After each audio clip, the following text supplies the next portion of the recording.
Ladies and gentlemen, from the Microsoft Theater here in downtown Los Angeles, brought to you by Shawn Porter Promotions. What is going on, boxing world? It's your man, Showtime Shawn Porter, the two-time champion in the flesh. I got a haircut. You guys might think I look a little different, but here we are with the PorterWay. Just kidding. Take it away, Shawn. No. You just continue to be a dickhead if you want to. What's going on, y'all? I mean, Ant with two T's. Shawn Z. You left America when all good boxing was going on. That was crazy. I got to get out of the States when there was great boxing. You missed some great stuff live, Shawn. I had to go get. Oh, you was there? I was there more than you was there. How was it? How was the energy? Oh, the energy was good. The whole night of watching boxing in my house, every fight was pretty damn good. Yeah. Hey, real quick, I'm gonna say this. I could not access the fights last night through Amazon because of the region that I was in. So I had to call in, and I was on FaceTime at somebody else's fight party. I knew I couldn't call your fight party because I knew it wasn't gonna be love. No one's gonna do that. No. Yeah, exactly. I'm not gonna do that. And the other person's not gonna do that. And you know who I'm talking about. I can't say his name yet. I know he ain't gonna do that. So, but anyway, hey, yo, without further ado, let's bring in a voice and a face that hasn't been on the podcast in a little bit of time. Carson Merk joining us today. Also remote, even though he's in Las Vegas. Is it legal watching it on FaceTime, by the way? Come on, Carson, what you doing right now? I thought that was a Coogee sweater at first, but no, it's a soccer jersey, right? Yeah, Arsenal kid. Yeah. You said you thought it was a Coogee sweater? Yeah. I don't have that kind of money or that kind of fashion, and I run hot, so I feel like that's all bad for me. So a lot of times people like to make themselves comfortable with their surroundings. Shawn just grabbed a cup of tea. He's like, "Yep, I'm in England." Literally had no cup of tea the whole time we were talking beforehand. Sits down to do the show. My second cup of coffee, sir. I was up till 5 o'clock in the morning watching the fights last night, and I've been up moving all day with the Undisputed people. I'm done, yo. I might fall asleep on the floor. I'm telling you this right now.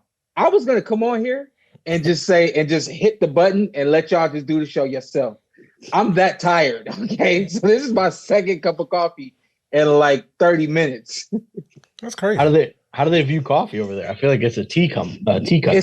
It's a tea thing. And the only thing they have is espresso, and they give you that much goddamn espresso. So I'm pushing the button 3 times just to get a full cup. So Shawn has a heart attack partway through the show. We're aware of why. I'm too strong for that, baby. I'm too strong for that. All right, cool. Hey, I was just thinking of something. When we first started this show, all 4 of us, 5 years ago, there was 2 kids. There's now 7 between all of us. Is it really? Yes. Yeah, that's true. Something about the show, it did something to us that made that happen, right, Ant? That's crazy. I'm doing the math in my head. There's the diapers over behind me. I kept doing the math and I kept missing one. I'm like, which one are you missing? Carson's? Mine? No, I was missing one of yours. One of mine? Okay. Yeah. Yeah, that's crazy. How many you got now? I got 2. I got 2 too. Okay. So 4. Shawn has. That's we got 8. That's 8. Shawn That's has 3. Yeah. I missed one of mine. Yeah. I forgot I had 2. That's okay. It's okay. You missed yours too. Forgot I had 2. I know one. Hey, Carson. So you went over to watch the fights last night. Yeah. What'd you think about the fights last night? I feel like you ain't watching as much boxing as you when you was doing the show.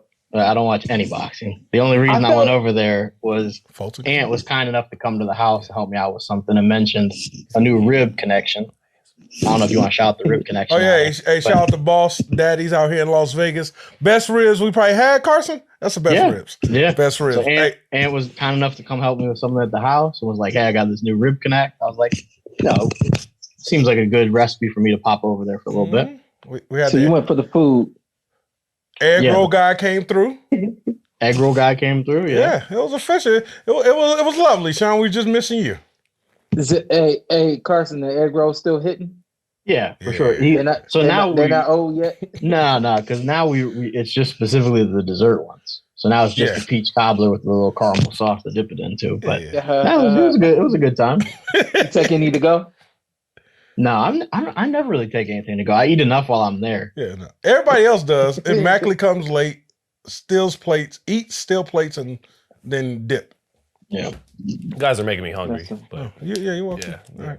Cool. We had a good time. What about you, Zatel? How was the energy in the stadium last night? Well, I'm right with you, brother. It was a long, fun week. I'm exhausted too. But the week, the fight week, you look like shit. Thank you, Carson. I missed that on the show. He's right though. But no, it was an awesome week, man. I was juiced for this fight, and fight week's not really done until we wrap it up here on the show. So this is the final act of fight week. But it was an awesome fight. I think it lived up to expectations. Card was good. Yeah. Fulton Figueroa got booed a lot by the fans, but I didn't think that fight was as bad as they were treating it. So it was a really good night of boxing at a time where we need that right now in the States. So I definitely had fun. I feel like for casuals, you probably know the Benavidez name now, but you may not know the Morrell name. Was the energy as high as the level of that fight? Did the energy in the room match the fight? Yeah. No, the T-Mobile was lit. It was great. That's what's up. Similar atmosphere. You guys were there, I think, that night when he fought Caleb Plant. Plant has a bigger name, so it was two familiar names that I think it was maybe like packed to capacity that night at MGM, and last night they had 12,000 people in there, but it was rocking. It was rocking. Okay. That's what's up. But I want to go back a little bit and lead up. Shawn Porter, busy week. He on all these continents, sparring everybody. I was able to say, he's pretending like he's tired from running around. He's tired from getting his ass kicked. Yeah, hey, Carson, Shawn, that's the first. I said, hey, Shawn, I seen Shawn fight spar Shakur. Hey, and he said, Shawn just wanted to get his ass whooped. Huh? That's all. I'm like, Carson. That's what Carson said. Yeah. And Conor Benn, sparred Conor Benn too. And Conor Benn, yeah. Conor Benn. But yeah, I was blessed. I was blessed. Go ahead, Shawn. Carson texted me and he said, "It's 2025 the year you just get your ass kicked." Yeah, for free too. Like you're not even getting paid for this. This is just for the love of the game, and the game being again getting your ass kicked. Yeah, you know what? It's not even really the love of the game, but so here's the thing with Shakur, and I forgot to get the Schofields on here. Y'all want me? Should I text them real quick? Too late. We good. We good? Yeah, we good. Next week would work. Yeah, better we got a lot anyways. going on. Ryan does not want to deal with nobody else. Next week will be better. We don't got to fight next week anyway, so that'll help. Next week that'll help keep things moving. Should I answer it now or should we wait? Next week. All right, we'll answer next week. So Shakur, been asking me to spar with him since like 2019. Okay. Since he first started coming to Vegas, and the few times that he would come, I was like either ending a camp or I wasn't in camp at all. And he a young gun, and I was like, I ain't getting in the ring with you. He saw that I had sparred with Amado Vargas. And he's like, send me a picture of the post. And he's like, yo, I see you back in the ring. Can I get some rounds? It would be an honor. And I was like, all right, cool. I did 5 or 6 rounds with that young man. And it was tough near the end. He fights with a slower pace. So it's easier to manage, the energy and things of that nature through the course of the 5 or 6 rounds that we did. And he asked me to go one more with him. And the coach that was in my corner was like, he's like, you ain't going another one, is you? And I was like, I didn't answer him. So like, he knew, like, I'm struggling, He said, you ain't got to do it, champ. You don't need to go one more. And I was like, I got to do it. He said, I wouldn't go one more. I was like, I got to, And so we pushed out one more round, but man, it was good. And, my main thing was Shakur. Just like we're getting in the ring with Conor Benn over here. I want to see how fast.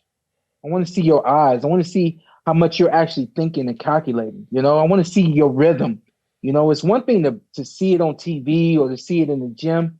But for me, to get in the ring and feel it and have to think against it myself, I get a good gauge of how good you actually are. And Shakur is everything that we've seen him be. And so is Conor Benn. You know, shout out to Conor Benn. I came over here. This kid is more athletic than I knew he was. He's faster than I knew he was. And, you know, he told you he was athletic on the show, Shawn. Come on. Say again? I told you he was athletic on the show, Shawn. You talking about Conor? Yeah.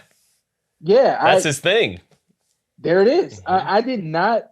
He was able to kind of the way he moved when I would circle the ring, the way he moved, he kept himself very balanced, and he was decisive in terms of how he wanted to approach getting to me, and I found that impressive. And I told him, I said, I got to come back. I got to come back and spar with you again. And y'all already, like, I don't have the quick shift in the hips and stuff like that. I'm like, man, I got to come back. I got to be better. So I think I'm going to get back over here and spar with Conor again before he gets in the ring. So you said Benn was probably more athletic than you realized. What about Shakur? Did anything surprise you about him? There wasn't anything that surprised me about Shakur. He's strong. I think if anything, I mean, we're all strong. Mm-hmm. But and you guys might not like this, but I'm gonna just go ahead and say it. The thing we know about Terrence Crawford, when he gets in the ring, he's so strong here. There's nothing you can convince him that he can't do. Mm-hmm. And I felt like I was getting that same sort of mentality from Shakur. I'm wrestling with Shakur. I'm locking down Shakur. And Shakur, I would think if I was Shakur, I would have been slipping out of it and getting back on my speed. He's trying to go toe to toe with me and outmaneuver me and pick me up and things like that. I'm like, okay, this kid got some strength, but more than the physical strength is the mental strength, you know? So again, when we talking about, there's only one fight we talking about when it's Shakur and we talking about a fight with Tank. The number one thing we should know about a fight with Tank now, well, two. Number one, you got to have a chin. But then number two, you got to be mentally strong, you know? And I think Shakur, he definitely checks off that box, you know? Yeah, I was totally impressed with Shakur and Shawn and with the Shawn, because y'all know Shawn Porter, always on your shit, always in you. He mentally, he didn't hurt Shakur. He was just mentally, he was ready for everything. And at the end, when I almost threw in the towel when I heard Shakur going, I said, uh-oh, he gonna stop Shawn. He gonna stop Shawn. Would you hear Shakur say what? You know when the Adrian Broner, when we start that last round when he's I was like, oh man, he gonna stop Shawn. But no, it was good sparring. But hey, he's ready to go. That's all I'm gonna say. He's ready. Yeah, he's ready to go. He's Shawn, ready to go. Where's his defense rank amongst the guys you've been in the ring with? The couple of times I call him, I had to yell it out because I'm like, I need everybody to know. You did the Mikey Garcia? Yeah. I had to let everybody know, like, I know don't nobody touch this dude. I touched him, but I only touched him like times. You know what I mean? Handful of times. Yeah. But it was good work though. So I guess the question would be, and I texted you, but people are gonna say, like, oh, Shawn Porter, is he trying to work towards a comeback? Sparred a couple of the big dogs now. No, not at all. Not at all. I told Conor I was gonna say this. He looked at me, he says, so you never get the itchy knuckles? And I said, what? You know, over here they call it getting the itchy knuckles. And no, my knuckles don't itch.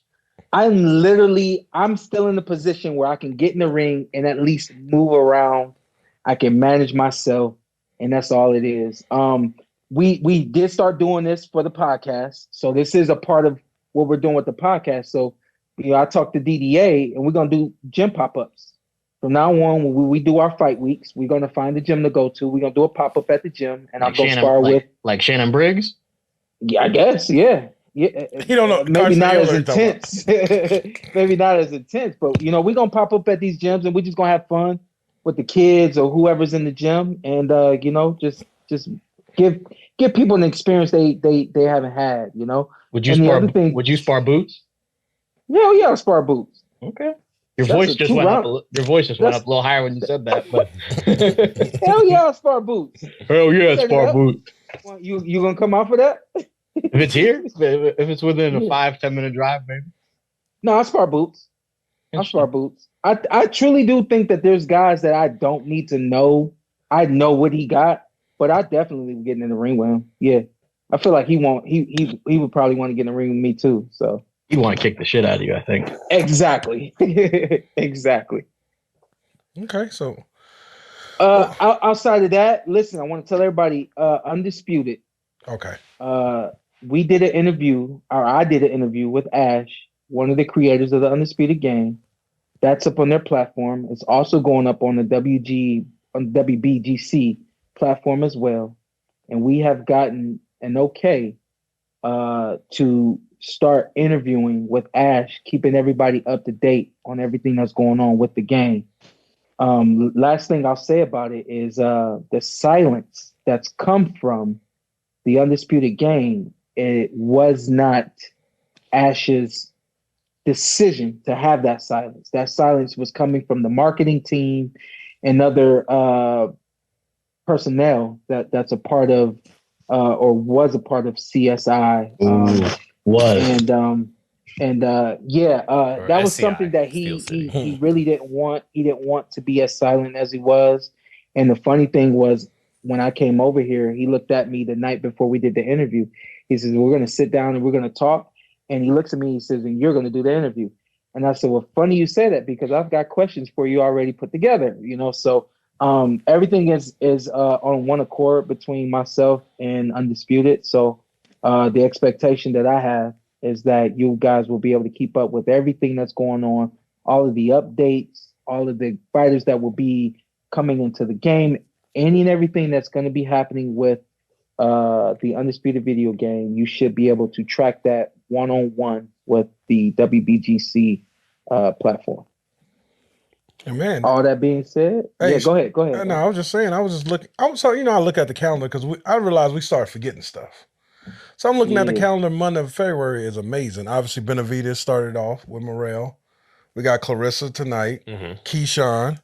Then we got the Turkish card with Shakur, Virgil, Dubai, Bevo. Then we got Nakatani. Shout out to Carson. I feel like it's somebody that Carson would like. Jack Catterall's fighting this month. Barboza, right? Yeah. Regis Progress fighting this month. Oscar Duarte. And the biggest one of them all, the return, Shawn. Saddam Ali. Oh, Saddam. Saddam Ali's returning, Shawn. The world kid. Did you know that? No. Yeah. Shawn, he was that guy around the mid-2000s in the amateurs. He was that guy. Yeah. He was the only guy who had a viral MySpace page in the amateurs in those days. Okay. Yeah, very true. Did I hear a Jack Catterall shout out from Anthony? Yeah. Fair enough. Yeah, got it. Richard Comey's on Ali's card too. Former champ, former IBF champ. Yeah. Is that card happening in Detroit? New York. Okay, they told me they were going to take that to Detroit. It could be. Let me double check. Why you returning? It's called a return. It's called a return. Right? There's no better time than now. Yeah, get on there, Shawn. You ain't doing nothing. Hey, shout out to everybody that was over here too. I got to meet Katie Taylor for the first time. She was super excited to meet me as well. Katie Taylor. She's living in Boston, so we were talking about possibly getting in the gym together and doing a little bit of training. So hopefully that happens. Okay. And also, she should be making an appearance on the podcast relatively soon. Okay, that's cool. That right now, my God, Katie Taylor. Right. Yeah. No, actually, we got Steph and Fulton coming soon. Cool boy Steph. Let's recap real quick. A lot of Irish people in Boston. Do we want to touch the shoot before or after? We'll talk shoot after. Okay. Let's real quick. If you looked at the preview that I did of these fights before they happened, I wasn't far off with my preview of the fight between Pitbull Cruz and Angel Fierro. And remember, guys, I had him on the show quite a few years ago. Y'all remember I had Angel on. I was a big fan of his. I thought he showed up and gave a great account of himself the other night. Yeah. Carson, we'll start with you because you the. We want to talk Ramos and Jeison Rosario real quick. Yeah, I forgot about Ramos. I mean, Rosario. I don't want to talk about it, so go ahead. Okay. I mean, it was a good fight. It was action. I think that was probably a good build into the Pitbull and Fierro fight. But Ramos got the win, bounced back. I think he lost to Lubin not too long ago. Rob. He got robbed. Oh, okay, fair enough. I didn't see that one, but I'm gonna say this, and then we're gonna move on. And y'all know that I'll be retiring guys on this show from time to time, and I always apologize and stuff like that. Jeison Rosario don't need to be in the ring no more. I saw his fight when he fought Jared Hurd. Neither one of those guys could really throw it the way that they need to throw it. When you can't be who you used to be in the ring, it's time to stop. When you can't be who you used to be, the only thing you're risking is your livelihood. Mm-hmm. You're not bringing up your livelihood because you're making money. That money is going to go away. And the same thing goes with your health. The longer you stay in the ring, taking those kind of punches, trying to move around in the ring and things like that, better put a headgear on, some 16-ounce gloves like me. You know, go ahead. No, I agree, Shawn. I agree, but I do want to commend him how game he was last night. And Rosario, you know, when he became the champion at 54, he was like a glass cannon. He's a very good offensive fighter, good power. But if you touch that chin, he didn't always have the best punch resistance. And his chin was actually holding up pretty good for a number of rounds in that fight, a little too good, because he was fighting with a lot of determination last night because the man contemplated suicide, and I'm happy he was able to get through that. And you could tell he fought with a high level of determination. He was extremely game, but couldn't pull the trigger like he once was able to. He at one point was a good combination puncher and really wasn't able to do that much. You know, I give credit to Ramos too, because I think Ramos knows after that Lubin fight, he's got to be busier. He's got to be a little bit more active in that ring and impose himself a little bit more. He still fancies himself as a boxer, and that's his temperament. He has a good IQ. He likes to turn guys in the center of the ring.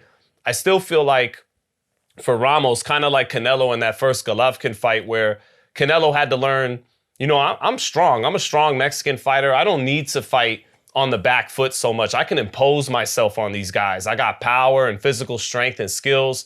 Let me put it together on the front foot a little bit more. But, you know, Ramos is more of a boxer puncher. And I thought his half steps, his feints were a little busier. I thought he put his combinations together a little bit more consistently. And, you know, he made some improvements that you could see. And, you know, he said he's going back down to 154, but 160 is so wide open. You know, he could maybe take out Lara, who's on the PBC or anything, but want to give credit to Ramos, who is improving at 23 and fought a good fight. Shawn, where'd you go? I'm still here. Just breathing it in. Yeah, I'm breathing it in. Then we should have Cool Boy Steph real soon. But real quick, just give me your thoughts real quick on Cruz and Angel Fierro. Great fight. Yeah. I was blown away from the start to the end. Nobody got knockout power, but I loved it. Hey, my man's was getting hit. They were there for it. I think they do got power. They just both got good chins. It's two Mexicans. Good chins. Is that Shawn, we just talked about the Mexican I fought like 5 times. So yeah, you're right. Yo, here we go. Tell the story or not? Yeah, no, whatever. Whatever, man. But the long short is Ed said he used to fight. He used to fight this Mexican dude like once a year in school, and the dude always came back and would get dropped, get right back up, get dropped, get right back up.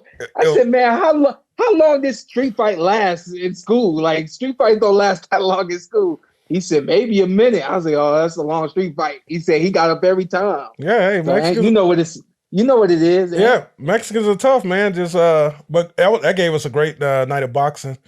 Early fight of the year candidate.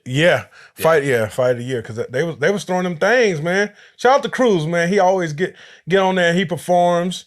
Carson, that's why they love him. Carson don't understand why they love him.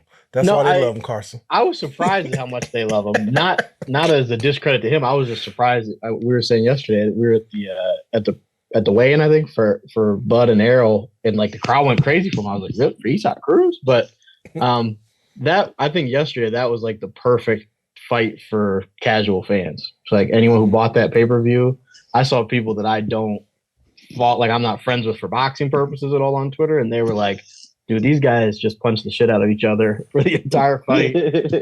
Not really my cup of tea, as anyone who was a fan of the podcast many moons ago. More of a boxing fan myself. The all-out slugfests aren't really my style, but I knew two things. One, I don't think Cruz's power is as much as people expect it to be because he's such an offensive fighter. I don't think he has like knockout power like that, even though he did do my guy Yurikus Gamboa wrong. But and the other thing was I knew like probably maybe 6 or 7 rounds in, I said to Ant and then another one of the guys over at Ant's yesterday, I said, they're going to have this card so wide for Pitbull Cruz, even though it's not like, I didn't think it was that decisive. Probably won, but not like crazy. They're reading the scorecards. I was like, yeah, that checks out. Now, I feel like he is okay. Well, let's get to Fulton. Now the co-main. Let's bring the 2-time champion on. All right, basketball fans, it's been an exciting season so far. Got a lot going on in the NBA. Let's talk about it. Man, you got your team out east, Cleveland. Yeah. They playing Boston. All-Star weekend, right around the corner. Action-packed. NBA season been super exciting this year. Mm-hmm.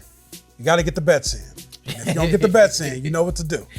Download the DraftKings Sportsbook app. Enter our promo code, TPWP. Uh-huh.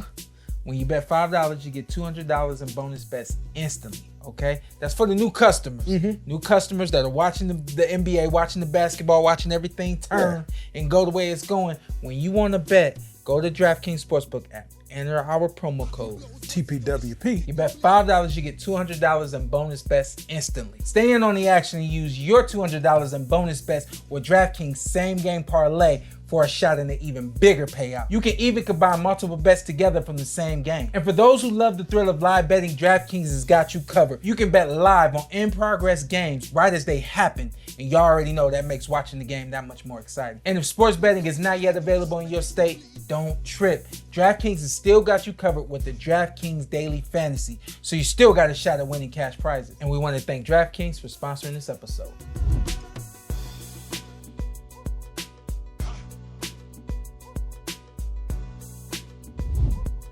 Cool boy. Cool boy Steph. Cool boy. Is the shoes real? Is the pants real? What's going on? That was a hot topic of the night. How is he in the casuals? How in my house? How is he in the ring with Timbs? I was like, bro, they not Timbs, bro. They just look like it. How he in the room with jeans? They don't understand swag and style, cool boy. Tell them where you came up with that, bro. Oh man, what's up, y'all? What's up, man? What's up, Steph? I came up with it with the shoe surgeon. I sent him a couple ideas that I liked, and Timberland was one of them. And he actually customized one of my boxing boots to fit how the Timberland would like. Yeah. He like put that together. So shout out to the shoe surgeon for doing that for me.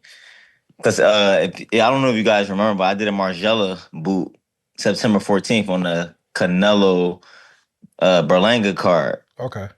So, he does a lot of my custom fits and things like that. And the jean material actually was like, I think real jean material. Mm-hmm. And the jacket I came out was, was it ostrich? I can't afford it. I can't afford it. So I can't afford it. I don't know. I wear cotton. Yeah. So he used real materials and things like that. Yeah. So and then he said we're gonna go with some jean and some ostrich tonight. Yeah. They just came all together. I like that like Carhartt jacket type of look. I had my red like Phillies type of hat, but it had my logo on it. Like so, yeah. I felt like I wanted to take it back to like where how we dress, like where we come from, like, the culture. Putting in work. Go ahead, y'all. Listen, man, we saw you get in the ring with Castro, and that was a long night for you against Castro. Coming into this fight, a lot of people didn't feel like you could win this fight. A lot of people actually didn't think that you were going to make it the distance in this fight. Mm-hmm. I'm proud of you, bro, because I said, based on how he fought against Castro, I don't see how he can stand up to Brandon Figueroa at 126. I like your honesty. At 122. But I did a preview of the fight. And I said, and I was proud of myself too, because I said, This dude. I said, Cool Boy got to be on his toes. He got to be jabbing and he got to be turning. He can't stay stationary. You went toe to toe with him so much in the first fight. I wasn't convinced that you weren't going to go toe to toe with him in the second fight. But man, just a phenomenal job. Tell us about camp and preparation for this fight. Camp was amazing. We worked a lot on the things that I've done in the ring. I feel like I could have utilized a lot more that we've done in the in camp as well, though, as far as like my feet movement. So I'm gonna work on that as far as my next go around. What we actually worked on was like my separation of stepping back and staying out of range when he gets to throwing or try to make it a dog fight. And I feel like those early rounds, like the first 4 rounds, by him trying to switch up his style is what gave me the lead ahead. I feel like if he was going to do anything, he should have enhanced how he already fight and not try to switch it up. Yeah, was he getting a little too cute with that early? Yeah. And it backfired on him? Yeah, I feel like that backfired a lot because the type of fighter like I am, I feel like styles make fight. So if you know the type of fighter I am, I'm a slick fighter. I feel like you can't sit back and wait on a slick fighter. If you're an aggressive fighter, you just got to be aggressive with us because you're more likely to get us off our game plan. Shawn, because you're an aggressive fighter, so you make it rough for him. I'm over here like, why he telling the secrets? Like, you ain't done yet, bro. No, because at that point I got so many styles I can just adjust. Go ahead. Then one more from me because I didn't get to see how the conversation was in the corner, but I know Bozy, the way he coaches, it's almost like a conversation. You know what I mean? What was the corner like during the fight? Oh, the corner was amazing to me because I feel like they all were like piggybacking off of one another. Like, stay off the ropes. All right, listen, you tell him to stay off the ropes. All right, look, you let him breathe, allow him to breathe, take deep breaths. Like they were monitoring my how I was, my intake as far as my breaths and things like that, my energy. And while the other one was more so giving me a game plan of, look, stay off the rope, bring it back to the center of the ring. Keep him on the center of the ring. The other judges can't see you when you're back against that rope. Yeah, you're making it clean when you lean off the rope and you're hitting with uppercuts, but the judges can't see that. So once he let me know that, all right, so now I got to try to keep it back in the center of the ring. And, if Fierro is going to make it a little rough, tie you up, hit you right here, hit you over there. So sometimes it might be a little rough, but I feel like the corner did an amazing job as well. Yeah, somebody asked me making bets, they like, who you got in that fight? I was like, probably maybe Fig because of bigger, we're going up in weight.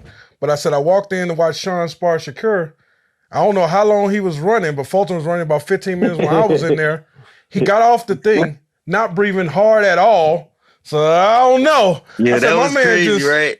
Yeah, that was crazy. I don't say nothing to you. I was just checking it out. I'm like, my man, just observing. You was in shape, bro, for this fight. I was. And what's the standing up thing in the rounds? What's that standing up between the rounds? What's that about?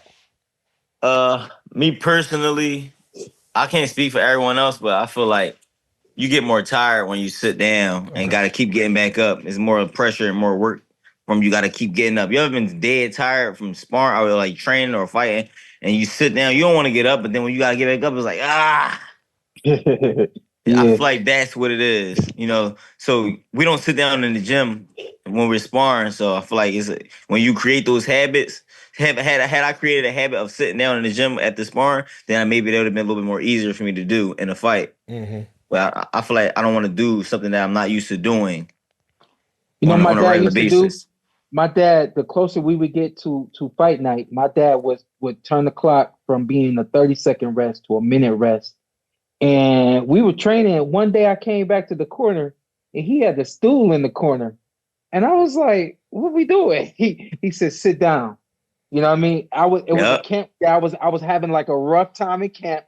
And my dad was like, I'm going to fix everything that I can before we get to fight night. And we actually started sitting down, like a week before the fight, we would sit down in the corner and things like that. Yeah, so it's like you got to implement the things that you're going to do in fight. Like they say, however you train is the way you're going to fight. Mm-hmm. Go ahead, Zatel. Right. Steven, man, congrats, brother. Like Shawn said, man, I picked Figueroa too. Although when we got to fight week and we talked a couple days before the fight, I was like, this guy's coming in with the right kind of meanness in this fight. He was ready to just let his fists do the talking. Mm-hmm. He wasn't with this heading into the fight. And I said, ooh, I might get this one wrong because he's coming in mean. And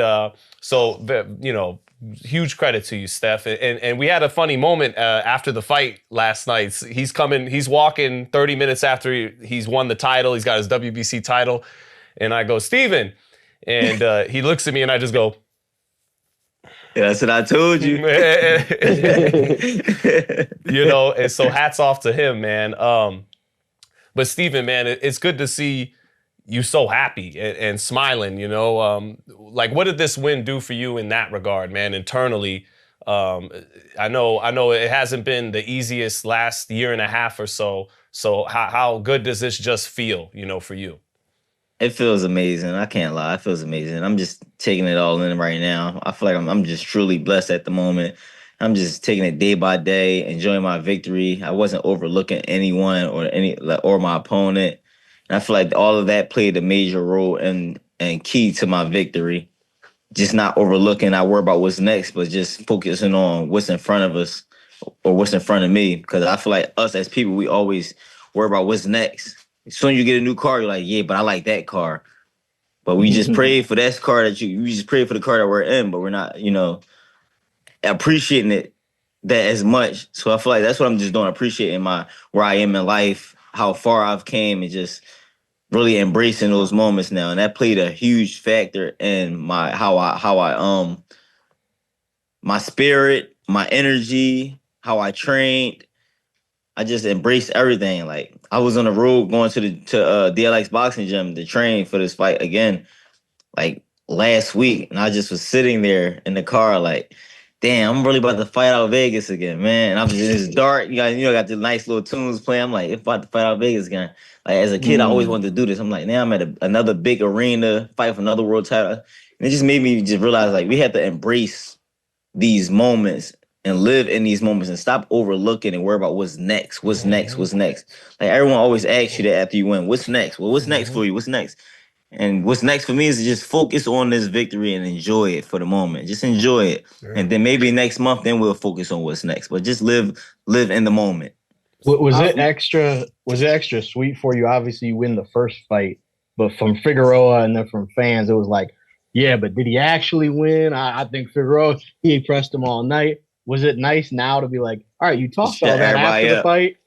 You said all this from then till now. Now what? Exactly. No, that was very sweet because it was like he was saying he's going to knock me out. I'm not leaving it to the judges and this and third. And it's like I feel like he was doing a lot of talking. And when you've been a guy who's came off the canvas, been stopped or been through so many things in your life, there's nothing that you haven't seen that's normal that a guy like that can bring to you. So it's like when you hear them saying this, it's just like, bro, you're not saying nothing that I haven't been through. Yep. I don't really give a F what you talking about. Let's just fight. And that's how my mindset was with that. And Steven, man, I got the sense when we, during fight week that you were going to do something different to hurt him in this fight. And not that you did it in the first fight, but it felt like eventually after those first 4 rounds, it started to resemble the first fight a little bit, where the uppercut was working on the inside and you were going to the body extremely well against him and beating him at his own game.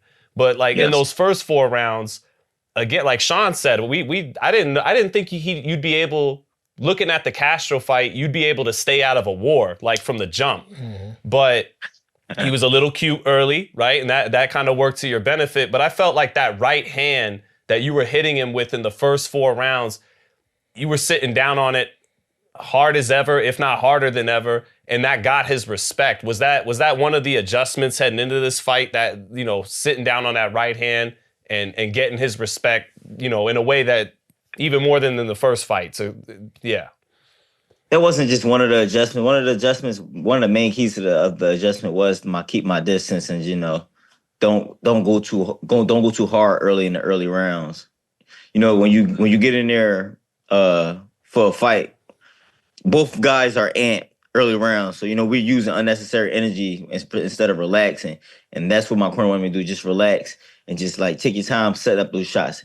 Don't throw the jab super fast or super hard, but just light touches. I remember Andre Ward saying that to a couple guys in the gym. Like, he said it to Benavidez too. Like, everything don't got to be so hard. Throw a nice little pat. Then it sets it up for the big shots later on. So them early rounds, I feel like I was kind of like trying to like let the right hand go pop. So I kind of could see what you were saying. Because the right hand wasn't missing a little bit. There was a lot of steam on it, man. And I felt like he was feeling that right hand. As tough as he is and as good as his chin is, I felt like he that right hand was getting his attention a little different than in fight one. Yeah, and I feel like his power wasn't there as much either. I feel like his power wasn't there as much. That was odd to see. He had no steam or snap on the shots on the inside. I don't feel like his power was there as much. And as far as the Castro fight, that was like my first fight back after damn near a year. So that's why I feel like it was ring rust with that one. But now I came back the second time around with Figueroa, made the adjustments that need to be made. So. Yeah, I was going to say, just to flip it real quick, I feel like we didn't get the sharpest version of Brandon Figueroa in this fight. What do you think's next for him? I still think, he's an amazing fighter, amazing person, a warrior for real at heart. Mm-hmm. I still think he is one of the top guys at featherweight. I feel like the guys who are requesting the belt, they should face him. I feel like they should face him. Whoever is requesting the belt or, the up-and-coming guy, I feel like they should face him to see if they're really, really ready for, like, the belt holders, honestly. Are you referencing like Bruce Carrington in particular? Yeah, that's what I was about to say. Shoo mentioned your name, said he think that's a good fight. And did he say I'm better skilled than what he believes he'll win the fight. And he'll beat you. Yeah. You feel like he needs to fight? Go ahead. He's saying everything that he's supposed to say. He's supposed to believe in himself. He's, a up-and-coming fighter. He's supposed to believe in himself. He's supposed to say these things. I was once on that under the stick. When I was calling fighters, I was like Daniel Roman, who never gave me a chance, and then I wound up having to give him a chance. So I understand where he's at. He's not being disrespectful with it, and that's the main thing, that these fighters don't, just get disrespectful, because then that really can cause you to miss out on an opportunity or something else. But I feel like guys like him too should prove himself against a top level opponent before they just face a world champion. Honestly, like a Figueroa for him would be good. Yeah, that's how it was back in the day. Yeah, exactly. Yeah, you got to earn it.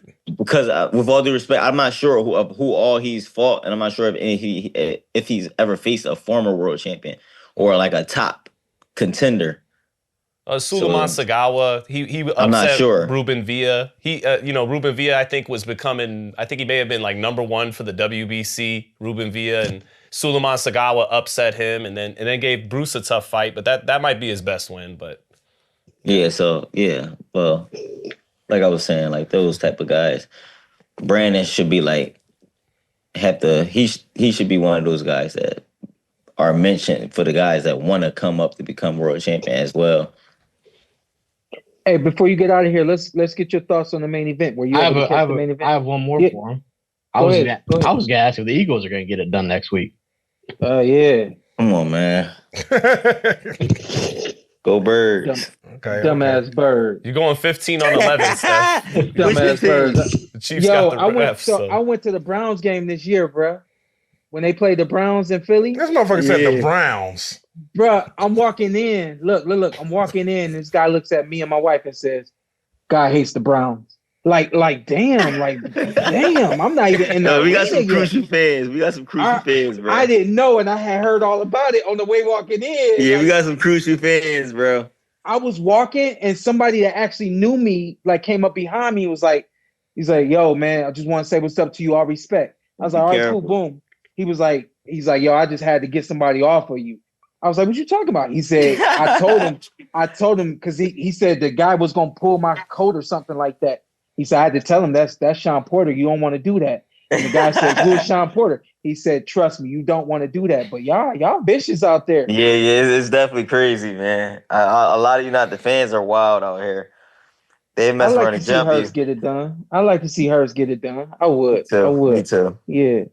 But yo, real quick, before you get out of here, did you get a chance to see the main event? And if so, what'd you think? I seen little bits and pieces of it 'cause I still was in the back doing Vada and changing and things like that.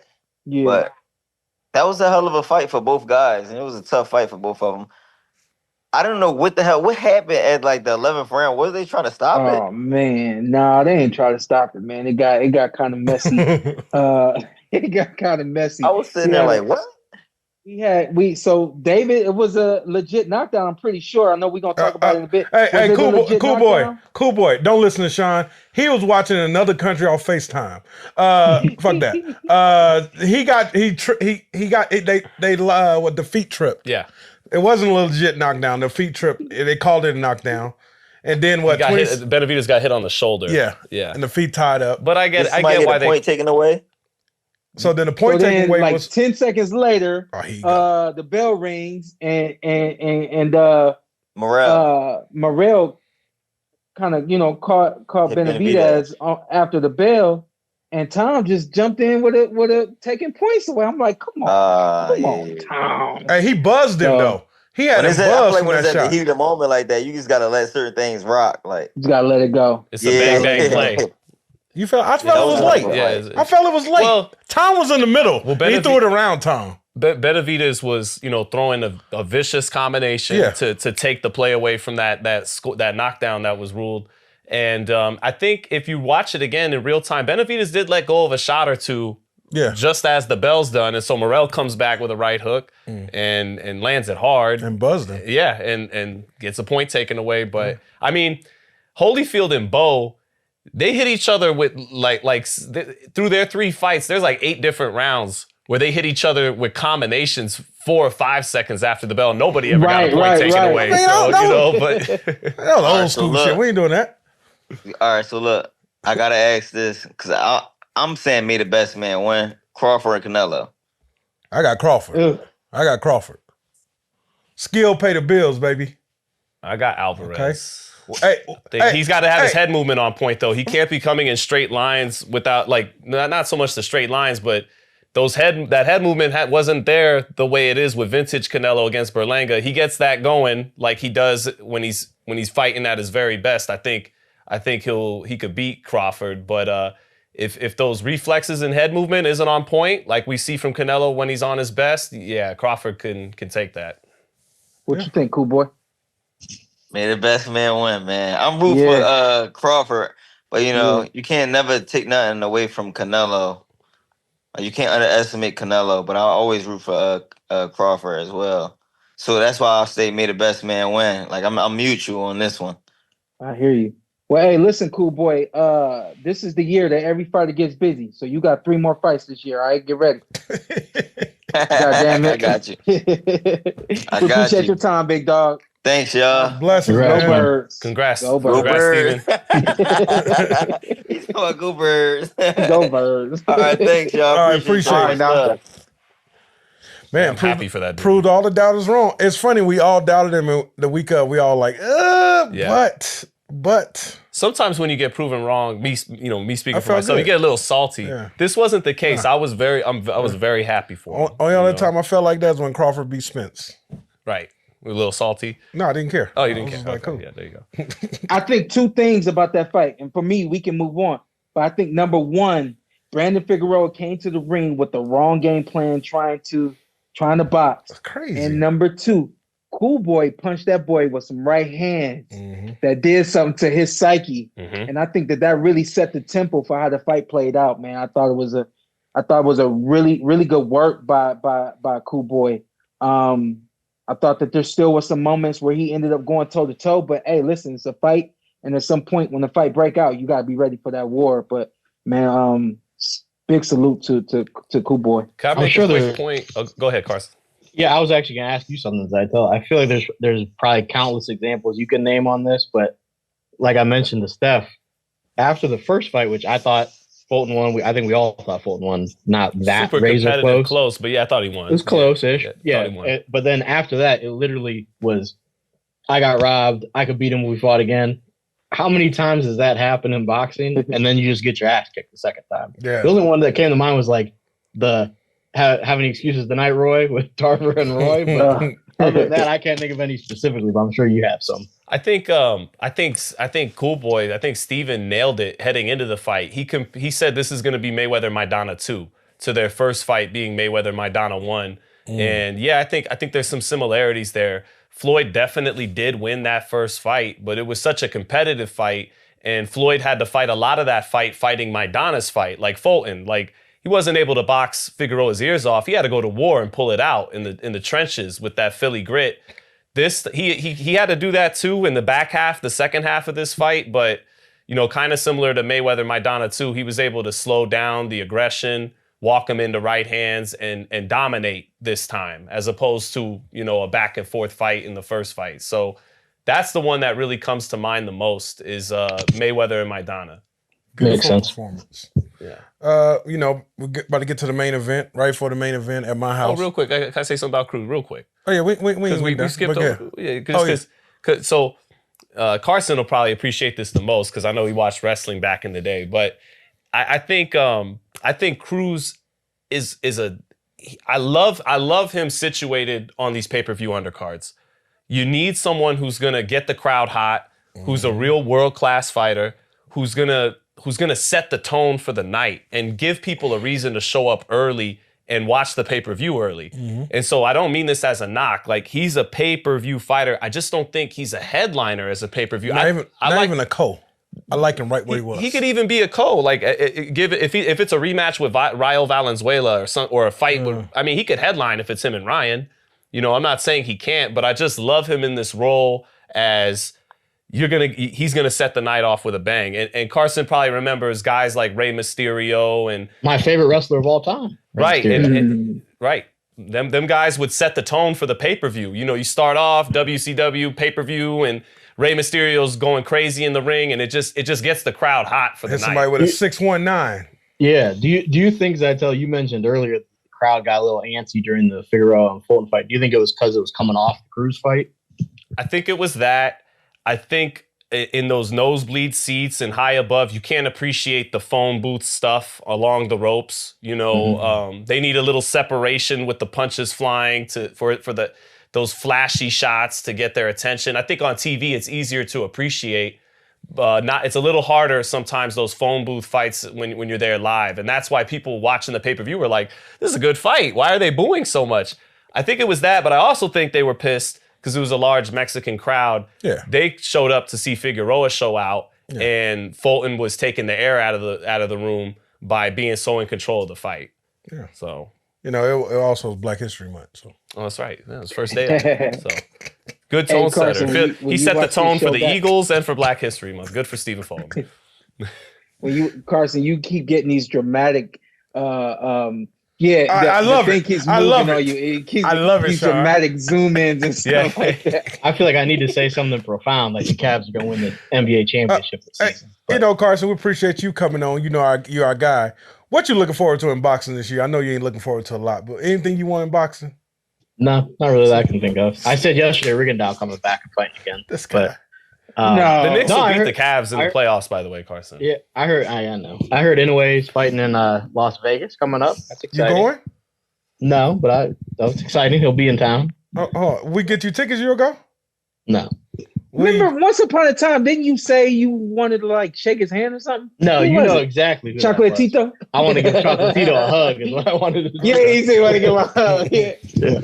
But boxing feels like it's in a good spot. Yesterday, like I said, kind of with the Cruz fight, the main event, which we'll get to my departure. There's people that I just don't like that don't watch boxing consistently, that aren't like hardcore boxing fans, that were like, "Yo, this fight was crazy with the main event and with the card." So that's always a good thing. Yeah, that was a good night of boxing. Well, hey, Carson, we appreciate you for joining us. Yeah, and let's not make this the last one. Yeah. Yeah, Carson, shouldn't take over a year to get you back on the show, brother. Everybody misses you. I want to say 3 things before I depart. One, I offered to be on the show earlier this year, but then you guys were going to talk about Tyson and Jake Paul, and I was like, yeah, I'm not wasting my time on that. It's true. 2, I cooked it though. I don't know if you saw it, Carson. I hope I made you proud. I saw it. Okay. Your channel. Go follow Shawn Zytel on YouTube. The other thing that I want to mention is I do think the Cavs are going to win the title. They're beating the piss out of the Mavericks today. So shout out to the Cavs. Let them know. And then the third thing, Ant and I were talking about this yesterday. I didn't watch the main event. I just left. I love both of them. Whatever. I just didn't care to stay. Nobody could believe it. Everyone's always confused. When I wanted to leave, I wanted to leave. So you, brother. Yeah. And then every time he leaves, people want me to explain. I said, it's just Carson. I have nothing else. I got nothing for you. I have no words. Yeah. But with Benavidez, I wanted to mention, we talked about this yesterday. He is maybe the biggest contrast from in-ring to out of the ring, in my opinion, because he is like one of the most tenacious fighters in the ring. And then outside the ring is like the nicest guy. Great dude, generous with his time. I think the face of boxing, I don't even know who's claiming that title at this point, but I don't see why he shouldn't be in that discussion. Great fighter, great dude. He said that's what Emily does his PR. She does a great job as well. He said that's what he's basically gunning for after the fight, Carson, is becoming the face of boxing. What you guys think? Pound for pound? Yeah, I think he's got to be on the list. You know, he put himself at 9 or 10. Yeah, that sounds about right. Yeah, and modest. Look at that. Gotta love that. Yeah, he's. All right, talk about the main event, guys. All right, appreciate it, bro. Carson, talk to you later, bro. Bye, Carson. Man. Hey, listen. But before we go to the main event, I got my guy Shane Mosley Jr. wants to fight with Lara. Okay, he wanted me to let Lara know right here on the show. He wants to fight. Lara ain't doing nothing. He number 1 contender. Even if he's not number 1 contender, he's one of the number 1 contenders. Top 4, I think. Yeah, for the title. You ain't doing nothing. He ain't doing nothing. Let's fight. Okay? Oh, there it is. Okay. There it is. I get it. There come a time where it's just you're sitting down, I'm sitting down. Mm-hmm. Let's do it. When I approached Keith back in the day, the Mandalay Bay, it really wasn't on I wasn't on no animosity type stuff. I had a point. Yeah. You're sitting down. You got 2 belts. What are you gonna do? Yeah. And fight me or fight somebody or let the belts go. And obviously it ended up eventually becoming what it was, but ain't got no time to sit around and wait. You know? And I just told Cool Boy. Lara been sitting on the belts for a while. Yeah. Cool Boy need to be back in the ring at least twice more this year. If you fought in February, you need to be back in the ring twice more this year. You know that go for Benavidez and Morrell too. You know, for somebody that always says this and somebody that would have a crowd pleasing style, you didn't give us 3 fights a year, so shut the hell up. That wasn't my fault. You think it's not his fault? You think it's not their fault either. Hey, you know how many people would have loved to see you 3 or 4 times a year? Difference between 37 Shawn Porter and 27 Shawn Porter. Oh, okay. Oh. I understand now, and I'm like, yeah, I'm willing to push buttons at 37 that I wasn't willing. If you could have push it, would you? 3 or 4? Hell a year? Yeah. 30. If 37 Shawn Porter was in 27, it would have been problem. Yeah, it would have been problem. You been fighting. I would have been fighting. For sure. You robbed us. For sure. Well, Samson said Benavidez probably won't be back till September when I talked to him after the fight. So, damn. Don't piss Shawn Porter off. September is a long time. It is a long time. Samson also said on Shawn Zytel's page that he's up. Why not do a rematch? I don't really want the rematch, but Samson. No, I want to see Benavidez fight for the light heavyweight championship. Yes, I think it's time. Let's keep going because that's his ticket to being a great fighter. Mm-hmm. Is he beats the winner of Better Be Evan Bivol. He is, with or without ever landing a Canelo fight, a great fighter in his own right. So that's the next step I want to see. I love what he's doing right now is he's writing his own path, with or without Canelo. Baby, I'm doing my thing. This fight was a statement. This was the fight most fighters just won't take. The definition of the high risk, low reward fight. And he could have settled for fighting Jesse Hart on the undercard, but he showed big balls and prevailed. And I think he's being rewarded by that with the fans. That fight would, I'm a hot take. that fight last night was better than a Canelo Benavidez. Hot take. It was a good ass fight. It was. Every round was. I would have to see Canelo Benavidez. Canelo Benavidez could even one up this fight. I can't see Canelo fighting that much.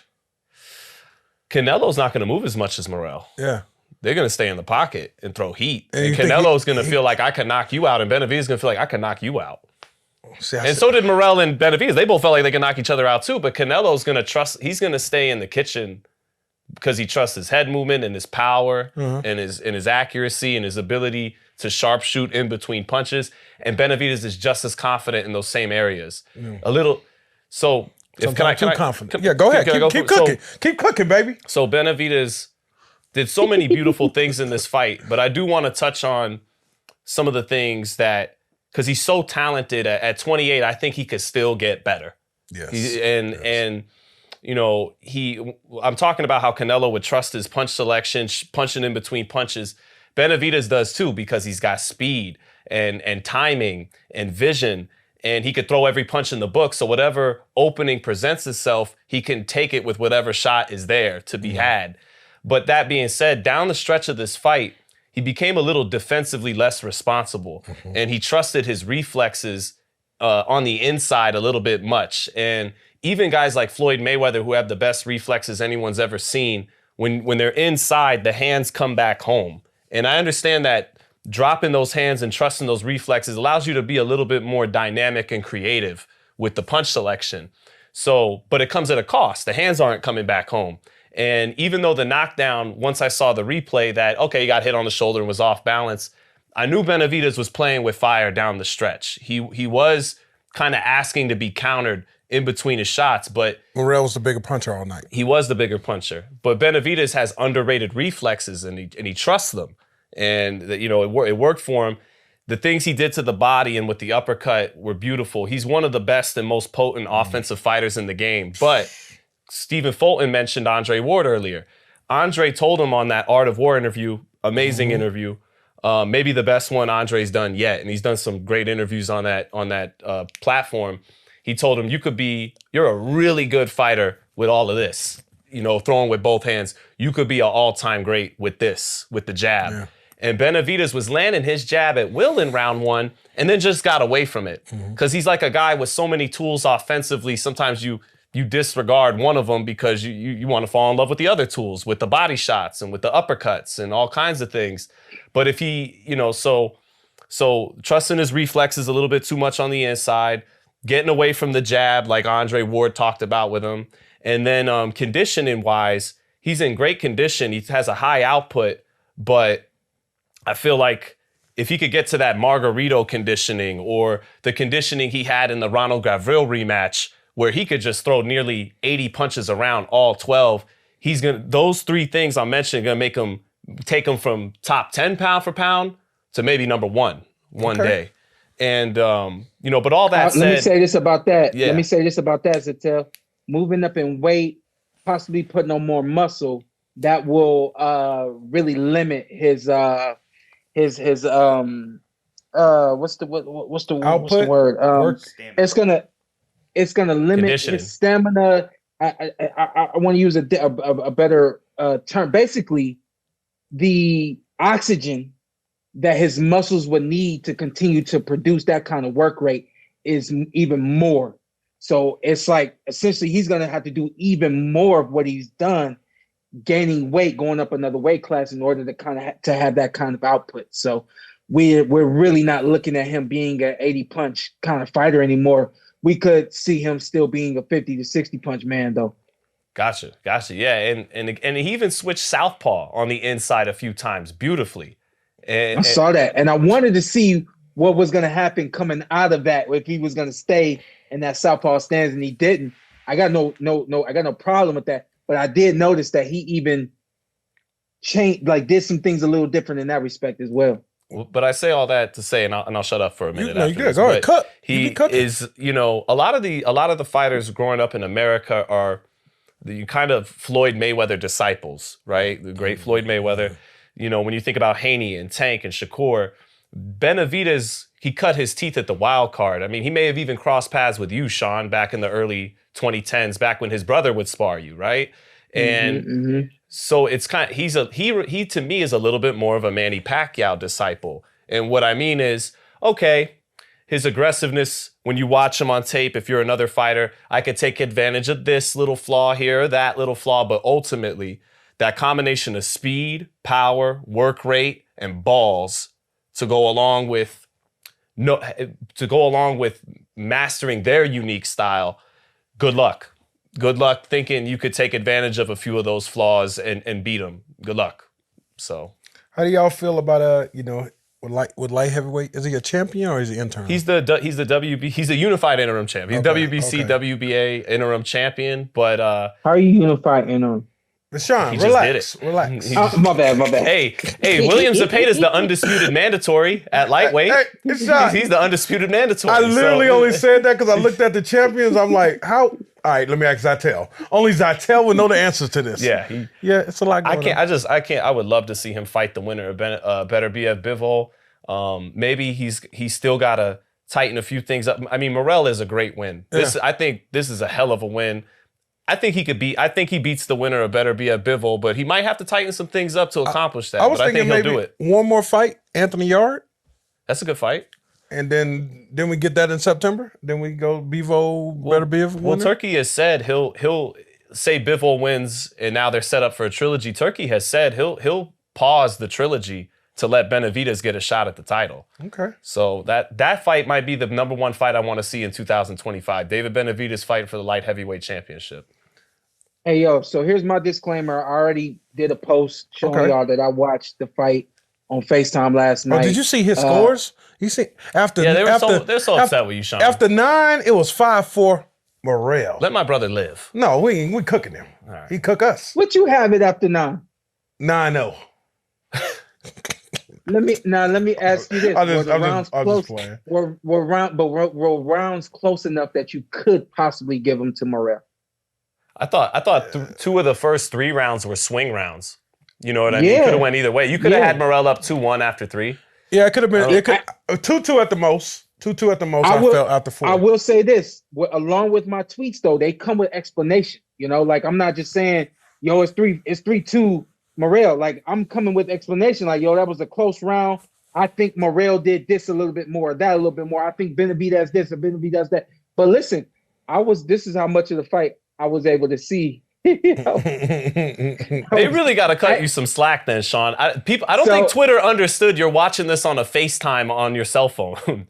They didn't, and it wasn't until I got the word that I was being cooked on social media. I was like, let me sign off and let me let everybody know. Let me send a screenshot that I'm watching it on FaceTime. But listen, all that being said, I still have not been able to watch the fight yet.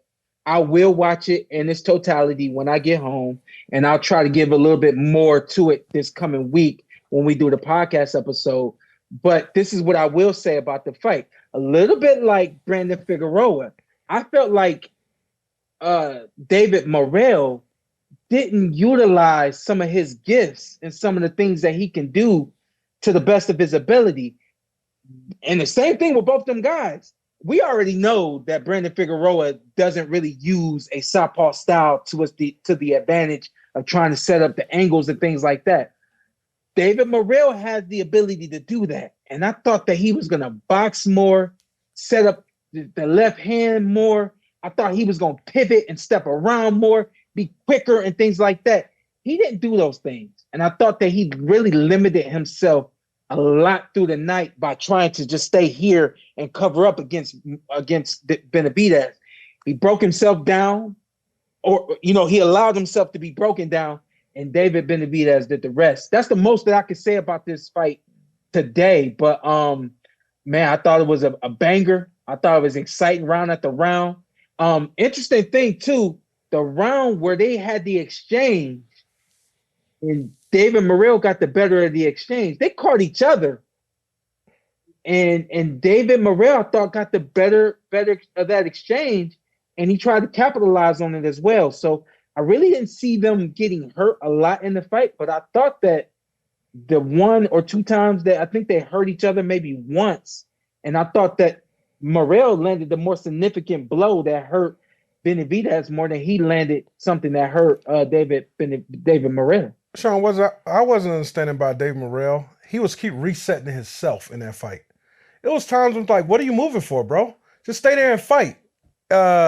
Maybe he's not the elite Cuban fighter we actually thought he was. Maybe he's more power, counterpuncher, and I said in the breakdown last week, he likes to fight downhill. Yeah. Then he's better. He's athletic and he has the athleticism and feet to fight going backwards, but he believes in his power. He's better when he's taking the angle and coming forward. Like that's really his temperament, I think, as a fighter. I still think David Morrell could be a problem. Shores up some deficiencies, like go back to the drawing board with Ronnie and tighten up whatever you got to tighten up. But at 27 years old, we have not seen the last of David Morrell, man. It's gonna be hard for Dave Morrell to get a fight, except one crazy. There's one crazy MFer that will fight him, and he already fought him.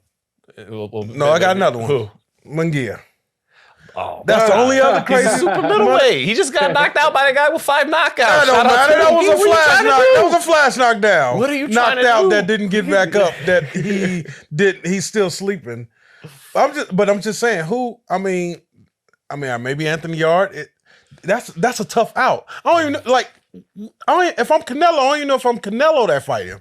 That's a tough out. Canelo will never fight him. And I don't say that because Canelo's one of the great fighters in the sport, and of course, I would never count Canelo. But Canelo's 5'8" and 35 years old. This kid is a big light heavyweight that has athleticism, and he's 20. No, Canelo's never fighting David Morrell. And what? Respectfully, even if he goes down 168, Plant's not going to fight him. No. Andreas, Demetrius not going to fight him. No. Berlanga's not going to fight him. No. It's like my man, he put himself. That's why there's a hell of a win by Benn. He put himself in a bad, like the boxing business is BS. He's literally in a bad situation. Anytime that comes to those guys' table, they're like, maybe Plant would fight him if Plant for some reason wants to go to light heavyweight. Yeah, maybe Plant would fight. But I can see all that coming to those guys' tables. Like, y'all tripping. Nah, Montgomery. Yeah, Montgomery may fight him. We still gotta get Trevor on the show. Yeah, shout out to Montgomery. But yeah, shout out to Morrell. I was definitely was impressed. It was levels to this. Maybe Pacheco one day, but not anytime soon. Yeah. Ooh, I don't know, but that's tough. That's tough like Pacheco. But I was impressed. I think bodywork won the fight. Yep. The investment, and people was like, is he gonna knock him out? I'm like, I don't see David knocking him out, but the investment and over time, everything will add up. One thing about this was a hard fight. These are the type of fights you can't have 5 or 10 of these in your career, man. Yeah. That was a hard fight for both of those guys. Both guys were beat up after the fight, man. They took their licks. Yeah. They earned their money. Yep. And I was impressed, and I take my hats off to those guys. But that's a hard fight. Even if I won the fight, I'm like, I ain't fighting him anytime soon. Like when Samson said, I'm like, Samson, relax. Go talk to your fighter. Relax. He just wasn't having it. He was like, no. Come on, bro. I just went through. You just making your money on the side. You ain't taking these punches. Also his point was I won that fight pretty decisively, as good as it was. So I don't on to bigger and better. I don't think it's worth this time to sit there and fight him again. But shout out to PBC. You put on a great card last night. I was totally impressed.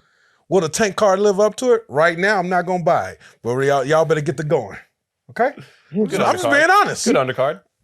Gary Antoine. I'm just being honest. Gary Antoine and I'm cool with Ryo everybody at PBC. Right now, hey, I'm not having a fight party. You ain't about to have me invest $1,000 into this fight. You're not the only fan I've heard to say this. I'm just being honest. Yeah. I'm really debating about going to New York. I am. Lamont told us to come pull up. If I come pull up, I see Lamont break the bag, I might come to the fight. You know, Lamont hit the bag. You ever see somebody hit the bag and drop the bag off the thing, Shawn? No, you never got power. You never had power. I don't know what you're talking about. Undercard is good though. Gary Antoine and Ryo and Sandor Martin and Alberto Puello. Give me the undercard. Come on, build it up for me. Build me up. I got Gary Antoine and Ryo's a hell of a fight. That's a good fight. Okay. Sandor Martin and Puello's a good scrap. Okay. I really like the Gary Antoine Ryo fight. That's a hell of a fight. Co-main? Yeah. That's a fight. Yeah. That's a good fight, right? That's a good fight. Oh, that's a good PBC, fight. you might got me back in there. Just like that. I'm a switch hitter. Mickey Mantle over here. Yeah, gotta do what I gotta do. Why are you sitting like a little baby? What are you doing, bro? Because Ryo's a little more versatile than you know. All right. Ryo got some versatility in him. You know, and getting power, that win over Cruz and realizing that things that you don't normally do work, like using the jab and using movement, instantly is added to your game. You added it to the game in training, then you went out and you utilized it and it worked. It's a wrap. Like he's now, like he's a well-rounded guy now, and you getting in the ring with a Gary Antoine coming off of a loss, and also, more of a straight ahead kind of guy. That's a good fight. That's a good fight. Okay, PBC. Photo coming soon. Hey, that's not a bad call. We do need to get a photo that's not a bad of card. Sandor Martin, but yes. Very disrespectful. Very disrespectful. Sandor Martin beat my guy. And Yoenis Tellez, J-Rock, good opener. So Okay, PBC, my bad. Yeah. Disrespecting y'all. Shout out to PBC. Shout out to Clarissa Shields. Yeah. We will have to recap her fight this week, and maybe we'll have her on the show as well. I would love to get Clarissa on. So I'll be working on that this week. Did I miss anything? I know we talk about. Let's real quick.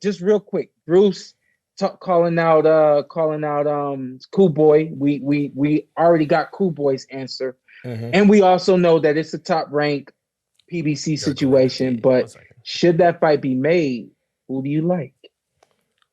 Right now or later? I mean, picking against Stephen Fulton just made me look bad. So it's not exactly the next thing I want to do all over again. But I do look. Carrington is naturally the bigger guy, the better puncher. I think he's got longer arms than Fulton. I gotta check the tail of the tape, but Carrington's younger, hits harder. Has speed. He hasn't been really boxing lately. He's been doing that pull counter game and staying in the pocket. But I mean, he's younger, a little bigger puncher, got good speed himself. So, but to Steven's point, like he hasn't fought a real former champion or anything like that. So I don't know, man. That's my take. Yeah. Shushu our guy, and that's my guy. And the only thing I worry about Shushu in that fight, experience. And y'all realize experience changes everything. So I definitely want Shushu to get 2 or 3 more fights before he gets in there with a Fulton. But I mean, if my guy get in the ring, I got Shushu. Okay, that's my guy. How long we got to the Chiefs versus the Eagles game? That's this Sunday. That's this Sunday. A week from today. That's this Sunday coming up. Wow. Yeah. Okay. Cool. You guys want to come over to my house? I know it's not the biggest house, but you guys come over and watch it if you want. Sure. More than welcome to, fellas. Okay. Right about my household. I'm with it. Yeah. Right about my household. We can do it. All right, let's get up out of here. We got things to do. I gotta go to sleep. I'll see y'all later. Man, gotta do work. I gotta go do Portland. I gotta do my motivation. Hold on, let me find this real Shout out quick. to people always stare at me for a minute and say, I like what you do. I think I throw them off when I'm in my plumbing shit. But you can get up out of here. Okay. Wait, who you going to interview? So Top Rank got me doing something with ESPN about their gym. Okay, So we'll see if I give them anything good. Don't snitch. Yeah, we'll see if I give them anything good. Okay. Love y'all, man. All right, bro. Later, man. All right. Dang, he not even gonna stay for my motivation. No, he don't need your motivation. No. Hey, here, take a water. It's gonna be hot up in there. That's crazy. He literally right around the corner. I'm gonna catch it on the show tomorrow. I'll be a viewer like everybody else. And it's right around the corner, which is nice. All right, so listen, what's impossible now isn't impossible forever. Stay blessed. Stay blessed. Hold on. Hold on. I wasn't done. I'm almost done. What's impossible now isn't impossible forever. So don't think about the now. Don't sit in the now. Think about the forever and sit in the forever. Do what you got to do to change the now so that you can get to the forever. This is the PorterWay.